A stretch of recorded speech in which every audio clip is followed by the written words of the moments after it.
So the first one is UTF-8 one octet representation. That is, in UTF-8 is a encoding scheme. So in that, if it is one octet, how it will be represented. Okay, so that is what we are going to understand.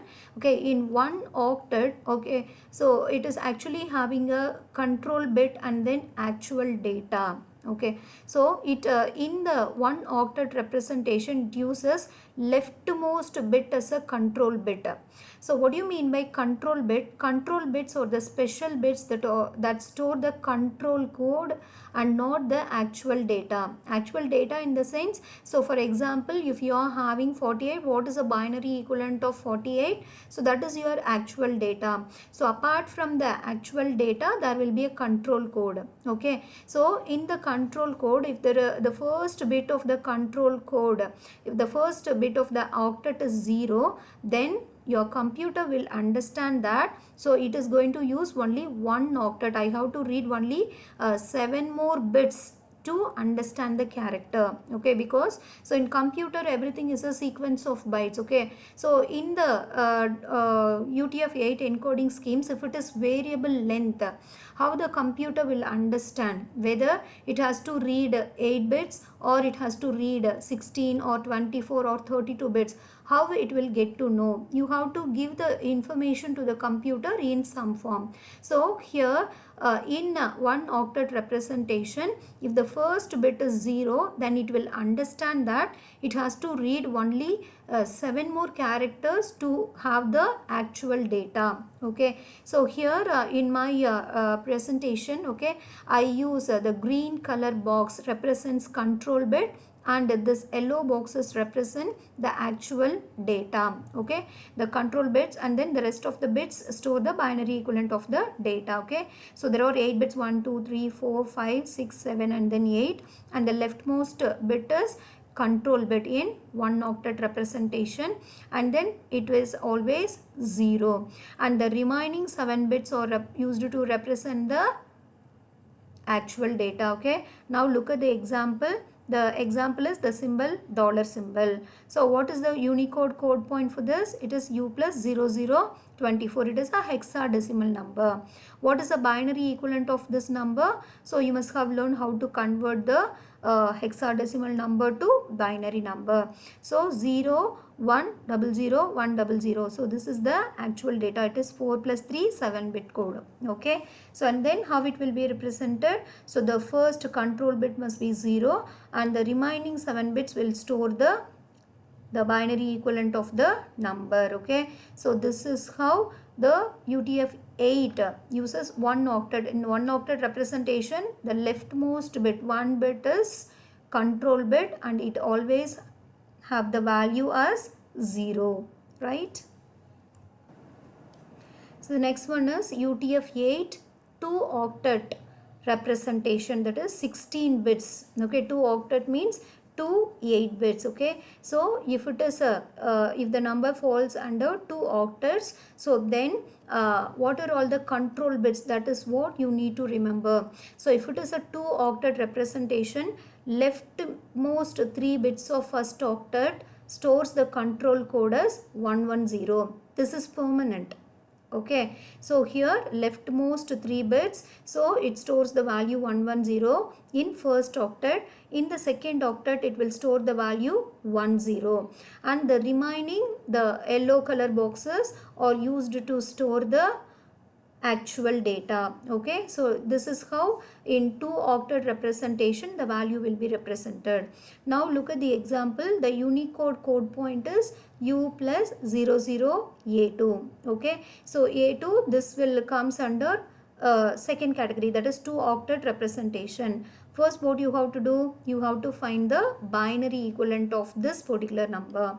The binary equivalent of a number is this. Okay, 10 1 0 0 1 0. So after that you have to draw a box, draw 2 octets, and then you have to fill the control bits first. So first 3 characters, it is 110. In the second octet you have to fill it with 10, and then the remaining value, the actual data, it should be filled from rightmost bit. That is, from here you have to start filling. That is, you have to start fill from 0 1 0 0 0 1 and then 0 1. Okay, so with this we have entered all our data, and the remaining 3 bits are filled with 0 value. Do you understand? Okay, so in the 2 octet representation, draw 2 octet box, and then first 3 bits 110 you fill it. In the second octet you fill it with 10. So and the remaining, the binary equivalent number should be filled from right hand side. Okay, so here how many boxes are there? 6 boxes. Okay, 1 2 3 4 5 and then 6. 1 0 0 1 0 1 0 0 1 0 it was written. The remaining one is 10. So again it should be filled from rightmost bit. Okay, so it is 0 and then 1, and remaining 3 boxes you cannot leave it empty, so you have to fill it with 0. Okay, so this is a UTF-8 2 octet representation.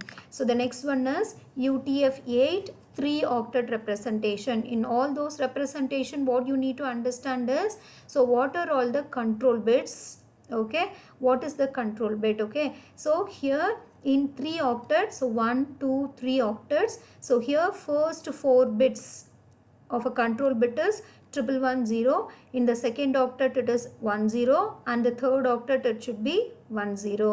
Okay, so and you will be given a Unicode code point. Okay, so here it is 20AC. So how to convert? That is, you have to first convert the Unicode number to a binary equivalent. So after writing the binary equivalent, what is the first step you have to do? You have to draw 3 octets and then first write the control bits 1110, 10 and 10. So the remaining, the actual data, you have to fill it from right hand side. That is from the third octet, that is the rightmost bit to left, you have to fill it. If there are any empty spaces, that is without any data if it is there, then you have to fill it with the 0. So it is 0 0 1 0 0 0 1 0, and then there is 10. So 10 here. So till this I have written. So remaining I have to write it here in the second octet. Okay, so it is 10 and then 4 zeros. There is 10 is written here. 2 boxes are empty, so I am filling with the value 0 0. Okay, so this is what 3 octet representation. Okay, so 1110, that is a control bit for the first octet, and then second octet it is 10, and then third octet it is 10.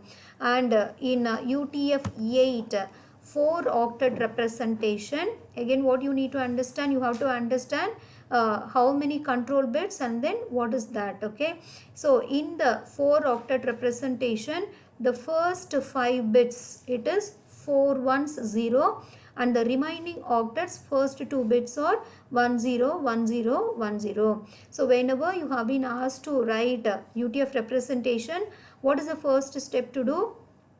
First you have to find out how many octets. So after finding the octets, you have to fill it with the control bits. After filling the control bits, so you have to find the binary equivalent of a number. After finding the binary equivalent of a number, you have to start filling the details from right hand side. From right to left you have to start filling the details, and if there are any remaining boxes unfilled, then you have to fill it with a 0. Okay, so here Unicode code point is U plus 10348. Okay, so and then what is a binary equivalent? Identify the binary equivalent of that number. So and then fill the control bit first. Okay, so first that green color, okay, you have to fill it, and then the actual data you have to start filling from right hand side. Okay, so this is a UTF-8 4 octet representation, right? Okay, so in UTF-8, so it is a variable length representation, variable width representation. So depending on the Unicode code point. Okay, so it is U plus 10348. Okay, so by looking at this number, you have to check it in this table. Okay, so in this table, so that is a hexadecimal number. It is 10. What is that? It is 10348. Okay, it is a 5-digit number. Okay, now look here. So this is the table, okay. 10548, okay. So it is a here you have to look at, okay. So here 7f, okay, it is 10, it will come into the next octet, it is 4 octet representation. So it will fall into this particular category. So the number of octets required is 4 octets. So if it is 4 octet, how to do that? So you have to first fill the control bits, and then you have to convert the number into a binary number. So after converting it into a binary number, you have to start filling from right to left, and any unfilled cells available, then you have to fill it with a 0. So this is your UTF-8 representation using 1 octet, 2 octet, 3 octet, and then 4 octets, okay. The next encoding scheme that you are expected to learn is UTF-32 representation. Okay, the earlier one that we have discussed is UTF-8 representation. Okay, so as opposed to UTF-8 representation, your UTF-32 representation, it is a fixed length encoding scheme. Okay, so what do you mean by fixed length? Or every single character in the Unicode character set, it uses exactly 4 bytes. What do you mean by 4 bytes? 1 byte is 8 bit, okay. Every single character uses 4 bytes to represent the Unicode character, okay. So here it is exactly the same. Unicode code point is U plus 0024, okay. So here what is the binary equivalent of that? So it is 0 100 100. So how you can represent it in UTF-32 representation? It is 4 bytes or 4 octets, okay. All the 4 octets are used to represent the data only. So here it is only 7 bits. The 7 bits must be written in the right hand side, okay. From right to left you have to write, okay. So I have written 100 100, and all the remaining bits are filled with the zeros, okay. So here, even though the data is represented using only 1 octet, all the 3 octets will be used to represent that, okay. That is what the advantage of your UTF-8 representation, okay. So here in UTF-8 representation, you are actually reducing the space required to store the information, right, okay. So if it is if you can represent the data with 1 byte, that is 1 octet, you are saving 3 octets, right, okay. So that is very intelligent form of representing the data, okay. However, in UTF, this encoding scheme is also available that you are expected to learn, okay. So here look at the next example. Unicode code point is U plus 10348. So first convert the binary equivalent. So once you convert the binary equivalent, start filling the data from right to left, okay. So start from 0 0, okay. So there is small mistake here, okay. It's supposed to be 0, okay. You have to start filling from right to left, okay. So if there are no data, then you have to fill it with the zeros, okay. So this is your UTF-32 representation. So that's all for today's session, dear.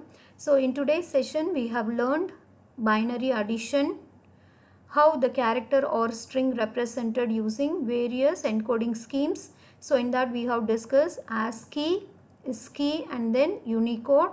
And in Unicode we have discussed 2 different encoding schemes, that is UTF-8 representation and then UTF-32 representation we have learned, okay. So I will share the exercises, so try to do it by yourself, okay. So binary addition and UTF representations are very important questions in the examination point of view, okay. So study well, children. Thank you.